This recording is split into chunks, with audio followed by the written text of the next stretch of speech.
सोमवार यानी कि आज 3 नए आपराधिक कानूनों की हत्या, लूट और चोरी समेत अन्य धाराएं बदली।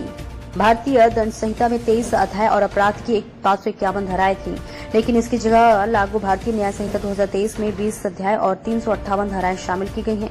भारतीय न्याय संहिता में कई धाराओं को निरस्त कर दिया गया है और कई अपराध एवं दंड के प्रावधानों को जोड़ा गया है।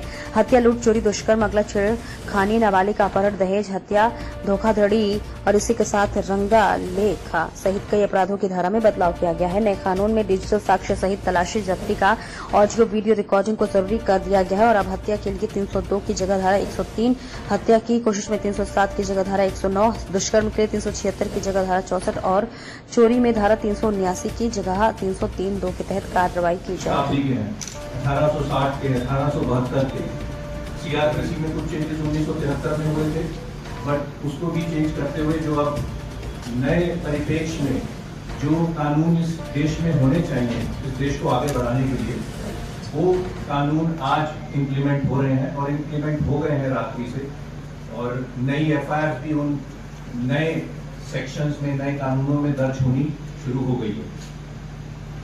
आप जानते होंगे कि ये जो पूर्व में कानून बने थे, ये जैसा कि मेरे अभी साथी अधिकारियों ने बताया कि ब्रिटिश टाइम के थे और ये उस समय की जो परिस्थितियां थी, मान लीजिए किसी भी देश में या किसी भी क्षेत्र में जो कानून बनते हैं वो वहाँ की भौगोलिक स्थिति क्या है, वहाँ का कल्चर क्या है, वहाँ पे किस तरह के मुद्दे आते हैं, उनको कैसे डील करना है, उन सब चीजों को ध्यान में रख के वो कानून बनाए जाते हैं। उस समय ये कानून एक तरह से तो ब्रिटिश राज के इंटरेस्ट को ध्यान में रखते हुए बनाए गए थे कि वो राज चलता रहे। अब हम एक दूसरे परिप्रेक्ष्य में है, दूसरे समय में है, दूसरे टाइम में है, जहाँ पर ये चेंजेस होने की बहुत आवश्यकता थी और फाइनली ये चेंजेस किए गए हैं। मैं ये नहीं कहता कि ये चेंजेस फाइनल है कि आगे नहीं, ये एक डायनामिक प्रोसेस है जो आगे भी फॉलो होता रहना चाहिए।